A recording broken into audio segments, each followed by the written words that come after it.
we're punk through necessity. It's a mindset, and it's all intertwined with the evolution of us as a people.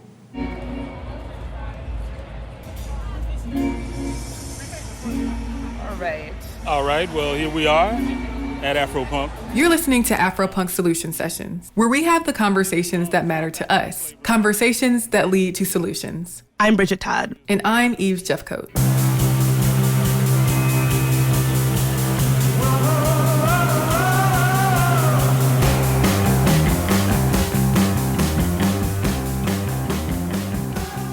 My name is Matthew Morgan.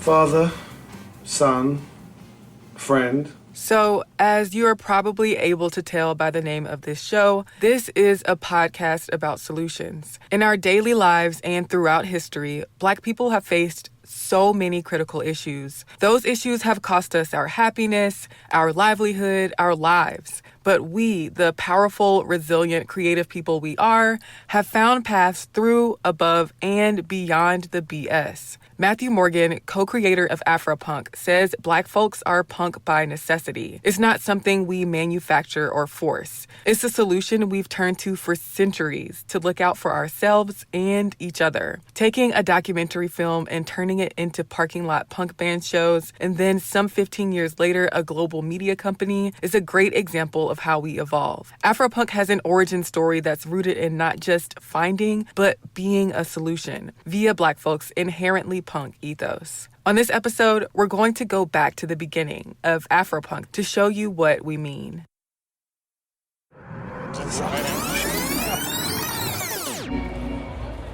All right, well, here we are.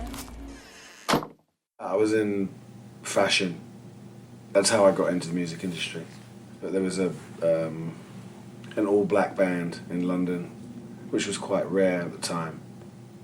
I was approached to dress this band, to style this band, and then found that they were struggling with their scheduling and their financials, and they brought me in to help. At the ripe old age of 21, I was going to help. But I came at it from a business angle. Why did that make sense for you to be the person to lean in and help with the logistics and the financials and such? I just had I had 9 shops before that. And I'd been working since I was 12. So I handled money really early on, working in the market, working in kids' wear and costume jewellery, and you make some money, you can eat. I just knew a little bit more and had a little more gall at that time than some of the other people around me. And they were focused on different things, and that was kind of like, that became my job. We were very poor. So, I mean, you've seen the movies, right? One gets a job and you're the manager. It's like what are those little elves called? Oh, the grumpy Rush, one. the Seven Dwarfs? Seven Dwarfs. It's like everyone gets a job. I got that job. What do you remember about that time? It was an amazing time. I mean, 7 young black guys in the music industry. It was particularly fun. My dad used to tell me I was a jack of all trades and master of none. And I used to think that was a diss. And it was a diss. But all those different jobs have led me to kind of what I do now. So they all make sense accumulatively. They just didn't make sense necessarily on their own.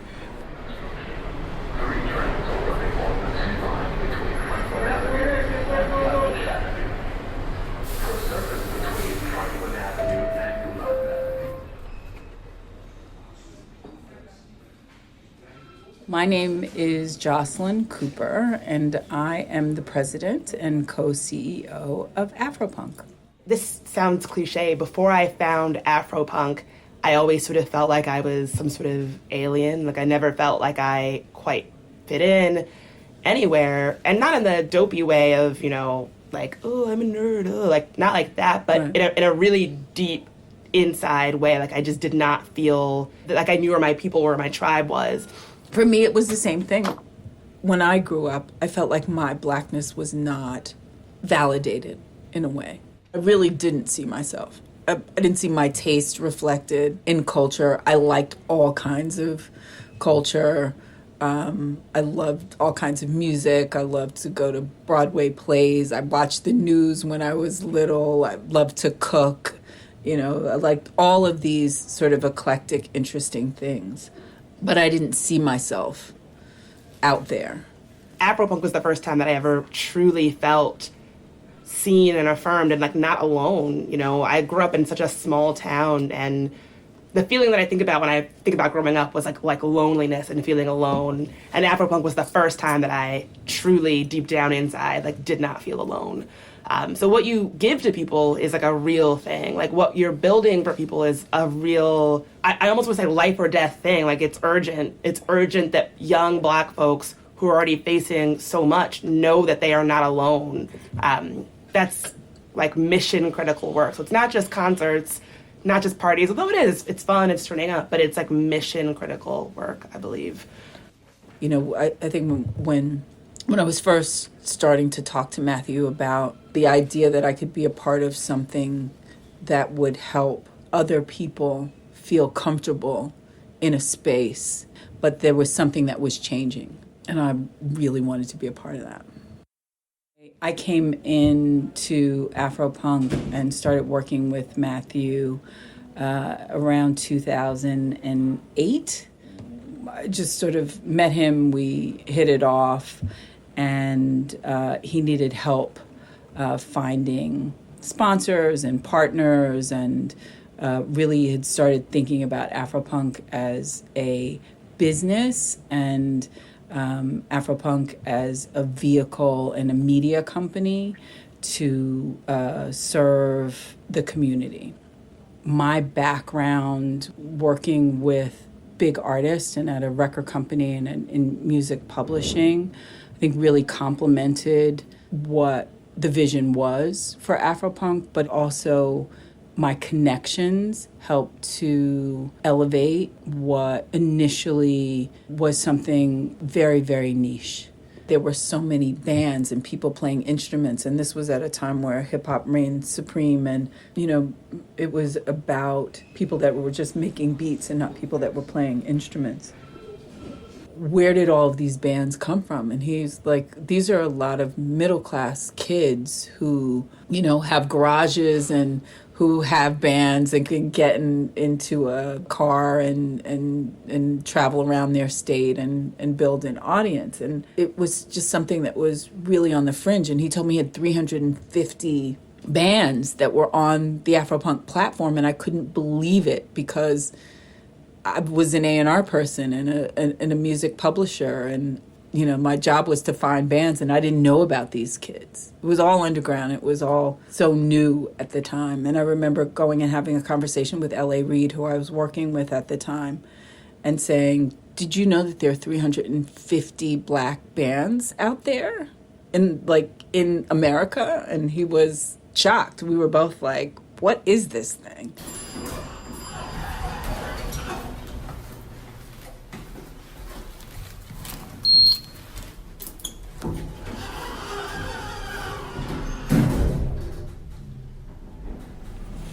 My job at that time was managing James, the director of the film, and finding a way to make money,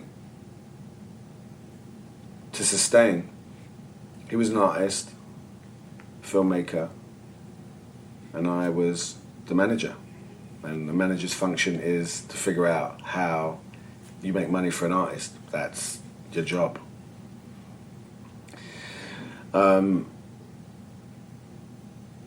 BAM was a place that had done some successful screenings, so it seemed only natural that we add some bands and ask them if we could have a festival. James was more focused on the film part. I was more focused on the music part because that's what I knew, and I needed to once again give myself something to do because I had no idea really about the film part. And then when we did our first show, and I remember, I don't know, maybe 25 kids in the room pushing each other around with a smile on their face. My body tingles talking about it now because I remember where I was standing in the club. I remember people's faces, and I remember that sense of freedom that I felt that I wanted to share. I remember thinking, if we can bottle this and share this, it will set us free. I've always been obsessed with the notion of freedom and are we truly free, which is why I have this tattoo. And my next one is let's get free. Because that's constantly what we strive for. In any way, shape or form, whatever that means to you. I don't necessarily want to define that for you, but thinking about what that is for you as an individual, for us as individuals, is really, really important to me. We're not given or allowed the same options. And that, you know, the festival started with the notion of, are we really free? It was on Independence Day. It was for a reason. It was July 4th. And we questioned, are we free? Are we really independent? What does that mean? What does that mean for us? Because it means there's different things for different people, right? People fought for this country to be free, but yet they then turned around and enslaved people. It's oxymoron. Sometimes I was in rooms with, you know, white gatekeepers who were so confident in what they were doing and were so were such culture vultures, quite honestly, that it was just so frustrating to really be in those rooms. It was sometimes super tough. I remember, and it was one of the reasons that I just decided, even before I sort of made the leap outside of being in records. I remember being in a meeting where we would have to either look at videos or review lyrics from artists and hip hop artists. Not rock and roll artists could say what they wanted to say, but hip hop artists had to be reviewed. So whether they were going to get an explicit sticker or not have an explicit sticker on their records. And I just remember this white lawyer reading the word nigger out loud and having to explain to him that it's not appropriate for you, whether it's on the page or not, to use that word or to say that word out loud in my company. What did that feel like for you, that moment? I was irate and pissed off that these folks felt so comfortable, and sometimes I would just be pissed off at the artist around, you know, trying to help them to figure out, is there something else or some other word, or is there some other way to express what's happening that, you know, doesn't allow people around the world to feel so comfortable with using a term that is so, and a word that is so derogatory. At that time, I mean, this was 20 years ago. Sometimes I would feel embarrassed. Sometimes it was just a range of emotions, to be honest. But I knew how important it was for me to be in those rooms, to be an advocate, even though it could be very difficult at times. But I wanted to change the idea that gatekeepers could create our narrative.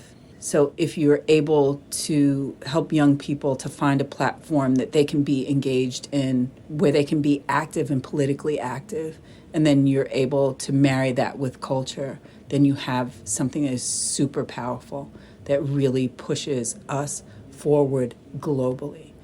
And that's, you know, that's where we are. And that's what it is. We'll be right back after the break.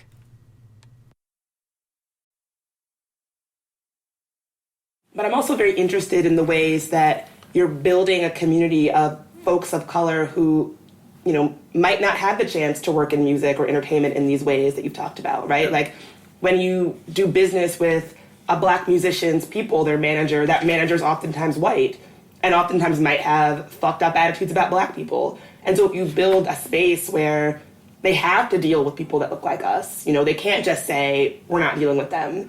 Is that something that you've been proud to build out with AFROPUNK? Yeah, and that's been extremely, extremely difficult because for the longest, and even now, you know, I rub up against agents, and I'll preface this by saying there's definitely been a change, but the change has come because of the economics, not because they've now woken up and decided that, you know, they love us as much as they love our music and culture. So that shift has certainly occurred, but for the longest, I couldn't even book bands that I wanted to book. They'd be like, what, AFROPUNK? I don't know what you're talking about. Like, it's irrelevant. They want to be on the other festivals, other shows, and they didn't want to work with black promoters. Black promoters had a bad name. You know, it's like black managers had a bad name. White managers are better. White business managers are better. White accountants are better. The white man's ice is colder. Absolutely. And they smell strawberries. It's you know what I mean? We rub up against those stereotypes constantly. But it was very, very challenging for a decade. It was very difficult to get acts. We're still, you know, we still struggle to get certain acts, depending on who the gatekeepers are for those acts. And that's what's so important for me, for our kids to understand the business a little better. And to see who sits on what side of the fence, and what those levers that are pulled enable acts to move on the road and, you know, to tour, to play shows, where they play shows, where venues are built, how much a ticket costs. Because I think when we understand that a little bit better, when we support that, even some of the artists are not even kind of truly conscious of how the business works, and that they fall into things and they want to go with people that have the experience, are going to protect them, and they're going to make them big and make them money. So for the most part, those choices are made with white folk in mind. So we're trying to change that. What I don't think most people know is that, you know, from the time that I started working with Matthew, it was literally like 3 of us, and then it became 4 of us, and then, you know, we were doing it when there were 8 of us working, you know, on the festivals and the website and producing events. And I think it always has seemed much, much larger for people than it actually has been. And a year ago, we've been able to sort of staff up. So now it's a lot more comfortable. But we're still, you know, a really small baby, a small company, a global company, but pretty, you know, we are lean and mean and focused on our goal. What's it like to think back to sort of the humble, scrappy beginnings of this festival? You know, yesterday we just wrapped Atlanta. What's it like to see how far it's come, but also how much it's changed? I don't know if it's changed in that way, because the scrappy is still there, and y'all know that. We're punk through necessity. It's not a genre of music. It's a mindset, and it's all intertwined with the evolution of, you know, us as a people, right? The desire to be better as a black business is the same. The fear factor has grown because constantly trying to justify our value, right? And those two things are intertwined to me. One, that we can do it well, and that we are valuable, and you should see us. Most important, we should see each other. And that we should support one another creatively and financially, but creating a safe space. And when I say safe space, because there are different versions of safe space, but when you do that with 10, 20, 30, 40, 50 people, 100 people, it's very different to doing it with 10,000, 20,000, 30,000 people. Some people don't want to do that with 30,000 people because it changes the environment. It changes everything. It's very different. But the risk for me is obviously expanded.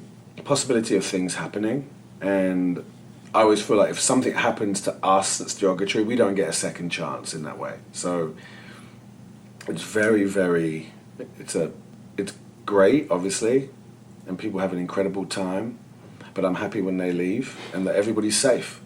And we've been 15 odd years all over the world now where we've never had a fight or an arrest at any event, any festival we've ever done. And that for me is what the community is. That's my people all over the world. That's how we do it. It's not the perception of our people, but that's who we are. I mean, and we are 360 degrees of people, right? So, of course, there are issues. Of course, things happen. But we've managed to be a part of a growing community that obviously comes and supports one another. And they're different shapes and they're different sizes. And they leave. And seemingly everybody has a good time for the most part. My idea of punk was very different because of my experience with someone like D'Angelo or Cash Money Records, who those folks were living outside the box but then became mainstream because they were popular. But my role in working with them at a record company or in publishing helped to take something that was very, very small and expose it more to the world. So bringing in a group of people around an artist or around an idea helped with the way that I partnered with Matthew and could steer the movement of what it was that he was creating and be able to create a real economic ecosystem around this idea. Because it doesn't work if you aren't able to pay your staff or you're not able to pay the artists that come and perform at your events. And the community has to understand that, or you're not able to support, the 250 businesses or even solution sessions, I don't think that people understand all of the things that go into creating all of that. When we couldn't pay people and didn't pay people, and that was the worst time of our lives. Not being able to pay people when they work, not being able to pay people, particularly young black people, for the time that they've put in. Again, that for me was the worst time because that's when you're not seeing us, you're not valuing us. When we don't have a value, when we're doing that. So we had to find a different way to do things. There were times, I can think of 3, there are probably many, many more, but I can think of 3 bigger acts that we didn't pay for years. They've been back since, and that's even more important to me.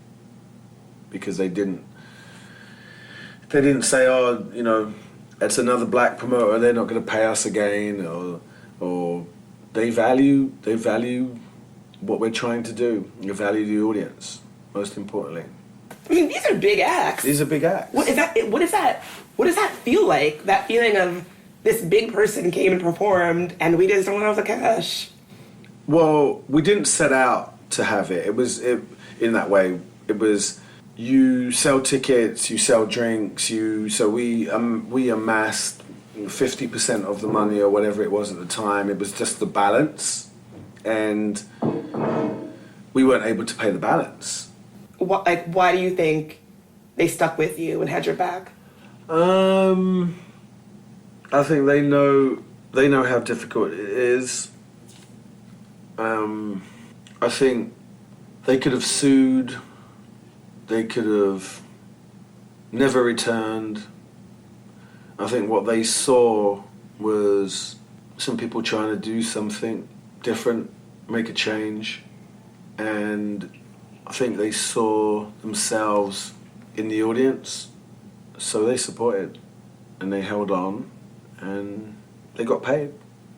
So you mentioned that we sort of, if something were to happen, we wouldn't really get a second chance. Are there ways that you feel that Afropunk kind of has a target on its back, and that, you know, we're held to standards that people wouldn't hold other festivals, other events, other things, that we are held to a different standard? Yeah, we are. It's a constant challenge. As a black business, it's just a challenge, and particularly when your focus is on your people. But I struggle with understanding both how difficult it is for us economically. I mean, oppression and white supremacy globally is real. It's not just here in Atlanta or in the US. It's the planet. So what we have access to, what we understand, because we've got first-hand experience with, is very different. So a lot of our angst comes from not understanding, because we've not been given access. We don't have the experience. So that's now our job to share that. And as we grow, I think we didn't do a particularly good job in the past, because, and I have to take it on the chin, because it probably comes from me, that I'm always a behind the scenes type person. I don't want anybody to necessarily know who I am. I'm not looking for fame in that way. So transparency and what people's perception of us and what the reality is often extremely different, as I'm sure you know. But when I couple what we haven't done and how we've shared, how we have managed to continue doing what we love while supporting our community, I think had we have been a little more transparent with that, people would be a little more forgiving. So we have to do a better job of sharing what and how we do what we do. I can't help but think about some of the criticisms that I've read about Afropunk, you know, oh, it used to be this and now it's that, or they used to stand for this and now they stand for that. What does that feel like to exist in a space where there are so many folks with opinions about what it is that you're doing? It's uncomfortable, to be honest, and it makes me feel different ways on different days.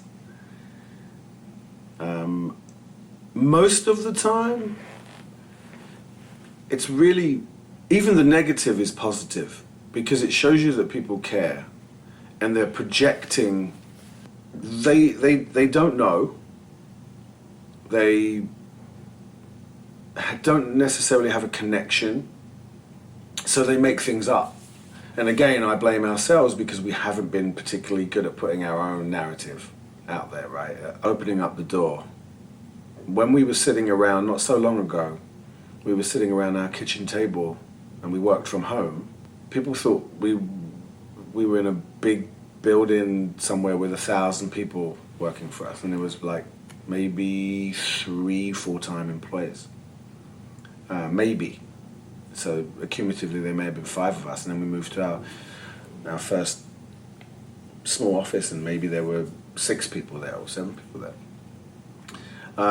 So I think people project what they want onto us, which means they care enough about it. And then you try to mitigate, you try and listen to as much as you can, and take the things that you can learn from.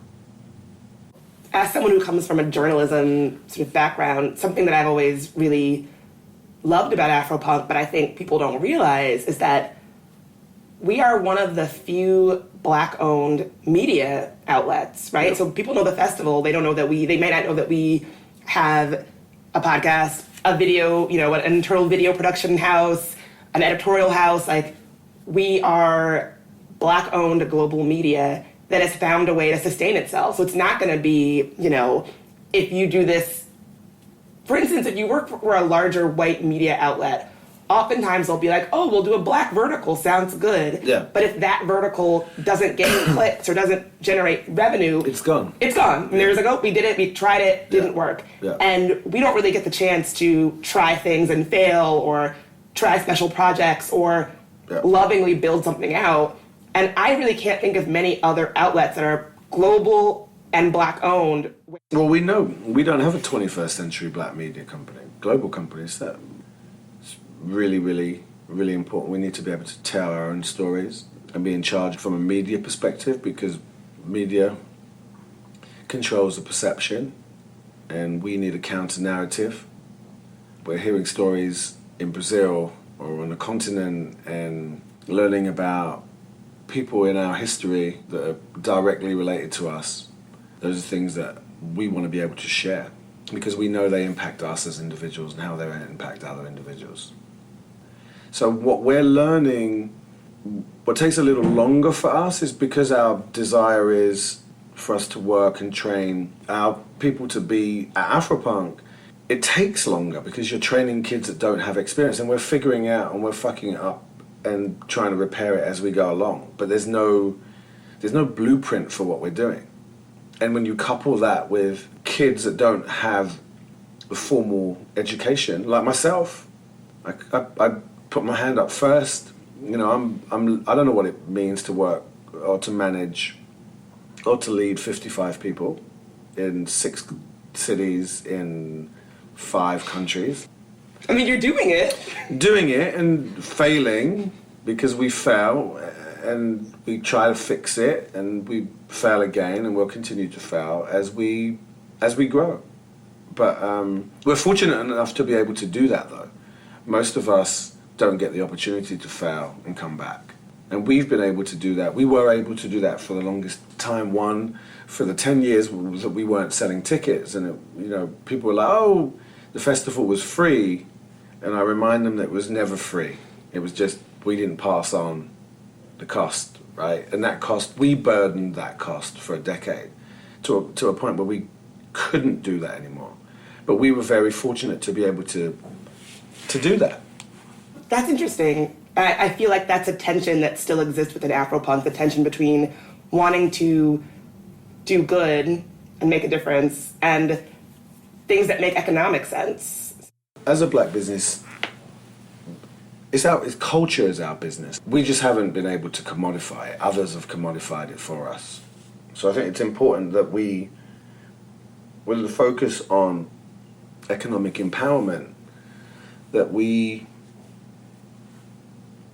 divert those funds that come from our community back into our community. And what does that look like for us? We have 55 staff now, and 97%, 5% are Black all over the world. That means that we're putting money back into our people, of our culture, for our culture, by our culture. That's something that is extremely important to me. So when you think of the ecosystem of the bands that are on the stage, our business that then filters out into other vendors that we use, and we will try to use vendors of color. The people that are in front of the stage that are buying from the vendors, predominantly of color. That's a really healthy little ecosystem. I would say that probably on an AFROPUNK weekend, that probably doesn't happen in very many places anywhere. How the black dollar will circulate, because we know that it leaves our community almost immediately. Anywhere else. It's at the center of what we do. I mean, it's part of our growth globally. It's part of being able to, that's the DIY part for me. You know, when we talk about these differences, punk, not punk, we have people that work in the post office or work in the bank and then come to the festival the weekend anywhere in the world and change their entire appearance because they feel free enough to be able to do that. It's important. It's important to us. I completely agree. I think that we, as Black people, sometimes don't admit how much that can weigh on us, that feeling of like, I have to show up to work like this, I have to show up with my family like this, yeah.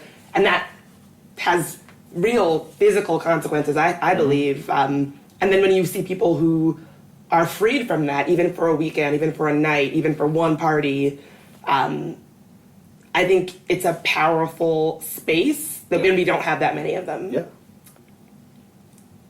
If your dad was here now, what do you think he would think of what you've done with AfroPunk? He would ask me, how many houses do I have? Am I making a living? Am I being good to people? I don't know. I don't know that he would understand what we do in that way. The good to people part, I think if he could hear how people feel about what how AfroPunk makes them feel, not me directly, he would be proud. Last question. What does punk mean to you? I think those are good words associated with musical genres, but for black people, that's what we do. We make it up. We do it. Punk means fuck you. That's what punk means. It means having a serious attitude. And I love that. We break the rules because the rules kill us. We create our own spaces because so many weren't built for us. We live our truths loudly because society has tried to contain and erase who we are. AfroPunk is born out of that tradition. In talking to Matthew, this idea of just doing it, so many straight white dudes out there feel completely okay applying for a job, even if they don't have the experience or have the background or whatever, because they just have this attitude of, it'll be fine, I'll figure it out, I'll learn as I go. And, I think there is a kind of punk rock mentality of questioning who in our landscape gets to decide that they're going to just, learn as they go or figure it out or start a band even if they can't play instruments. Who do we afford that opportunity to?